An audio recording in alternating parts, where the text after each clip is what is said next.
This is Andy Peroff, Boxing Social in association with Betfred, and I'm joined by cruiserweight Sam Hyde here in Bolton, Gallagher's Gym. Sam, first and foremost, how are you doing? Yeah, great, mate. Great. Just under 2 weeks out, ready for the English title fight with Jumah. Feeling great. We'll come on to that, but I just want to start off with obviously saying Happy New Year, and I hope you had a good Christmas, as I have said to everybody in the gym so far.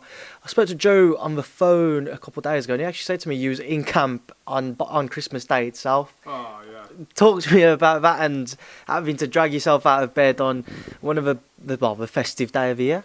Yeah, 3 years on the bounce now. I've not celebrated Christmas for other reasons, but this year was training, so it was just another year kind of thing. Joe's installed in me, like it could be any time of the year. We've just been in the gym every day, so New Year, Christmas Day, it doesn't matter. Don't matter at all.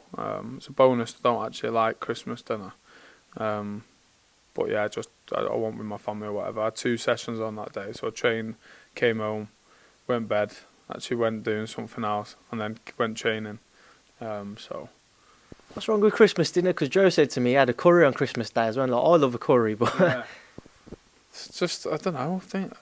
I don't know. I've just never took to it. Do you know what I mean? Never. So if it was a thing where you have a curry or a Chinese on Christmas Day, and that's what my family did, I'd be gutted. But they don't. So it was more obviously this sacrifice with my friends, family, like throughout, the festive bit. But listen, I think I can sacrifice that for fighting for the biggest fight yet. So you just said it's your biggest fight yet, Jumah.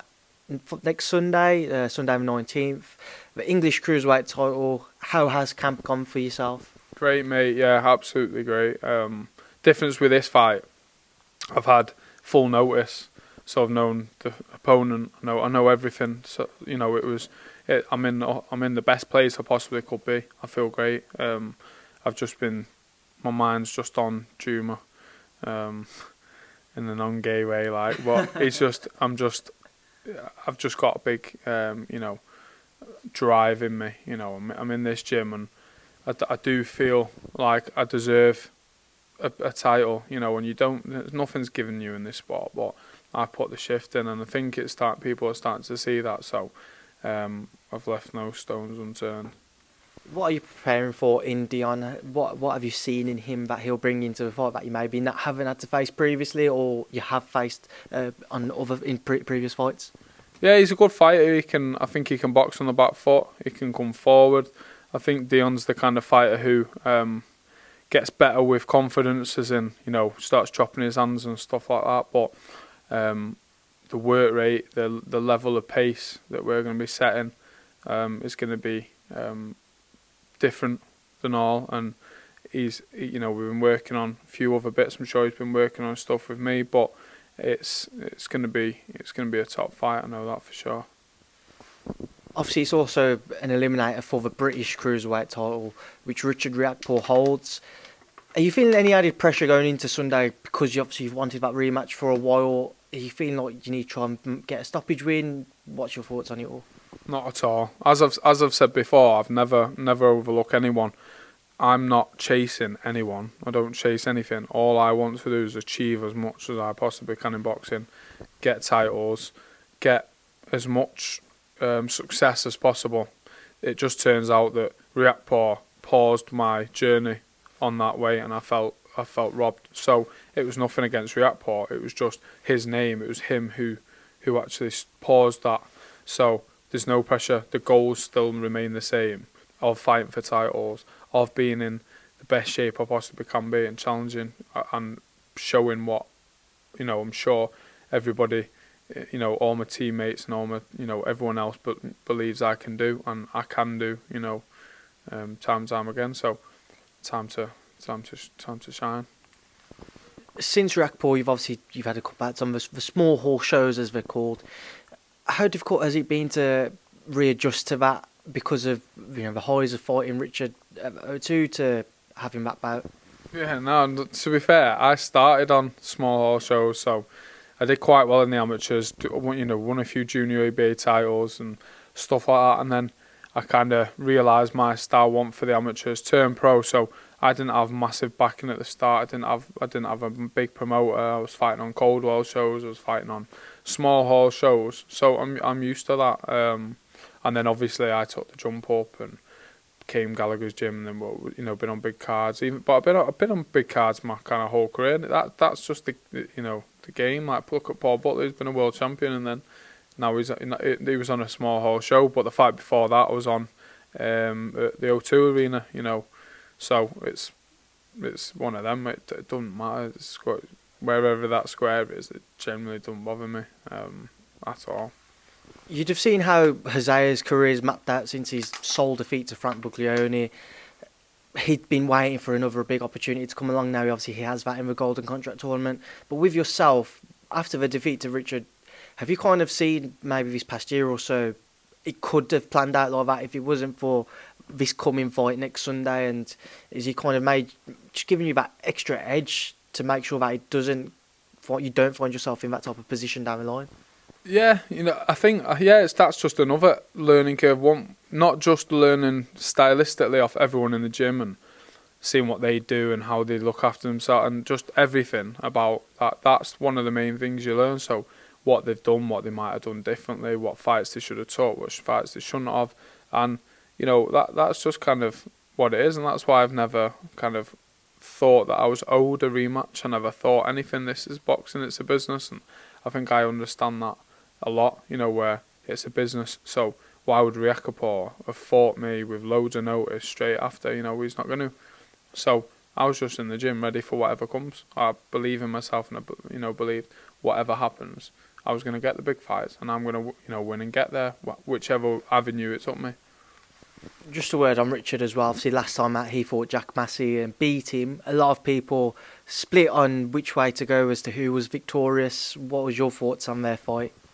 I thought Jack did well. He imposed kind of like his size. He didn't let Riakporhe kind of outman him, but I do believe Riakporhe, I'll probably just give it to Riakporhe, just because I think a lot of people judge it on how the other, the kind of how someone acts. So Riakporhe looked gassed at times, he looked worried, but I'm sure, we hurt Massey a few times. It was only Riakporhe who landed the shots. I've seen Jack landed a good left hook to the body.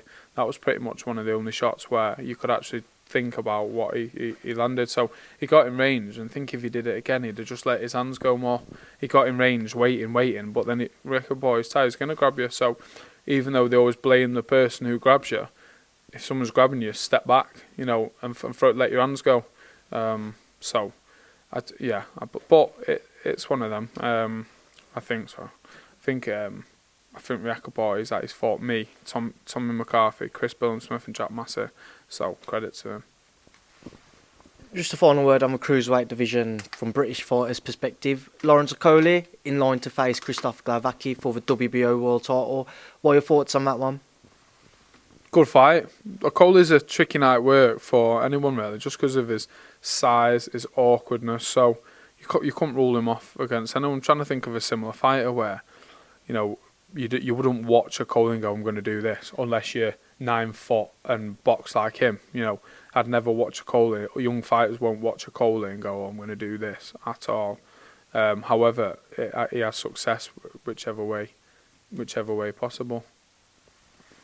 I mean, just to move away from yourself and onto your campmates, spoke to everybody about Callum Smith so far. Callum victorious against John Ryder last time out, back end of last year. A lot of people over social media were kind of and ahhing with the scoring. Some people, or most people from what I saw at least, kind of edged towards John Ryder. What was your thoughts on it all and kind of the outcome of the final result? Yeah, and a lot of people did think maybe give Ryder just down to the fact that he was there after 12 and he was catching Callum, which wasn't, and Callum wasn't landing the best shots he did. But if you go back and actually watch it and score it, it's easy to see Callum won, but it's hard when you're watching it. Sometimes I've watched fights and go, I don't know who's won, but then when you watch it back and get a piece of paper and write down, so Callum did what he had to do. He fought John Ryder, and I know Callum knows and believes he's miles above, and he was wanting the Canelo and the big fights, and I just think because of the success he's had in the Super Series as well, everything financially, mentally, all that. I think he just needs to be in the big fights. It's kind of like if someone say like myself, if I kept fighting journeyman, there's going to be a journeyman, a little southpaw journeyman who not saying Ryder's a journeyman, I'm just putting it into context or whatever, but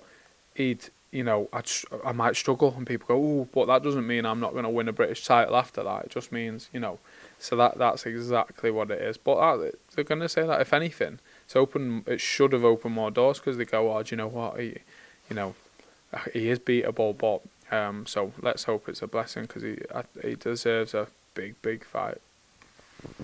Callum, obviously, as well, you mentioned that Canelo fight. He's been linked to that one, Billy Joe Saunders, amongst others. What do you kind of see the future holding for Callum?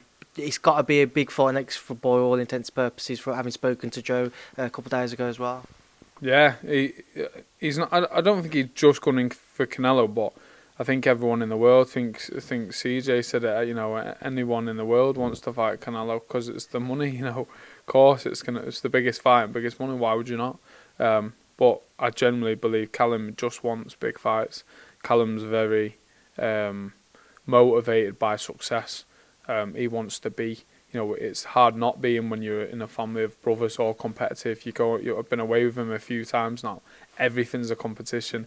Everything's kind of, and it's great that they're like that. They can just be on the Xbox, but it turns into a competition. And like clearly, when you're brothers, you're gonna want to have done the most and done. So I'm not saying he's competing with his brothers, but they all want success. Same as Beefy. He's wanting. He's wanting to the best, and so it's good having them in the gym. And Jose Burton as well. He's got through to the next round of the Golden Contract Tournament, victorious at the back end of last year in December. How do you see that tournament playing out for himself now? And what was your thoughts on his victory? Yeah, I thought he had the most difficult fight out there, to be honest. He fought, Bob Adjusef, so and he's dealt with him.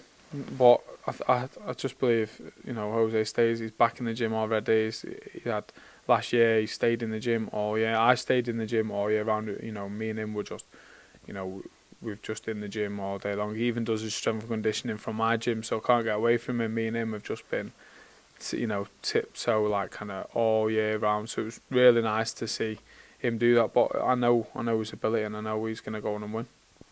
A couple of quick fights before I do let you shoot off. I just want to get your thoughts on Sam. Back end of last year, once again, I keep saying back end of last year, but that's when all the fights seemed to happen. But Ruiz-Joshua too out in Saudi Arabia. What was your thoughts on Joshua's win? Yeah, good. I don't even go on Twitter, to be honest. I don't do social media for in this boxing world. So apparently people have slagged Joshua off or whatever, but Jesus. Not even asked, not even coming on it. He's made absolute dough, and he's beat him.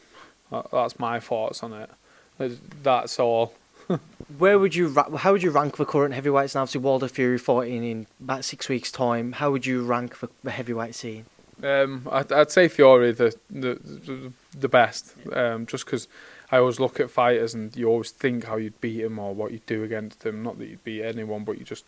But Fury, it's just kind of hard night work for anyone. So Fury, Joshua, Wilder, to be honest. Because Wilder, it's just one punch, and I don't respect them for that, but I do like watching a box and like watching someone face difficulties and stuff like that. So just a word on that as well. Wilder Fury 2, as we mentioned, just about 6 weeks away. Your thoughts on it? I think Fury should, but it's one of them, isn't it? Again, probably just the same again. Yeah. Maybe not a draw, but same fight, pretty much to a T. Well, Sam, I will let you shoot off now, because I know Callum's waiting behind me. He's been waiting for about half an hour. I appreciate your time as always. Final word to yourself ahead of next Sunday. What would you like to say to everybody? Yeah, no, just get ready for Jan 19th. I'm coming for war. Sam Hyde, I appreciate your time. Thanks for speaking to myself and Boxing Social. Yes. Thank you.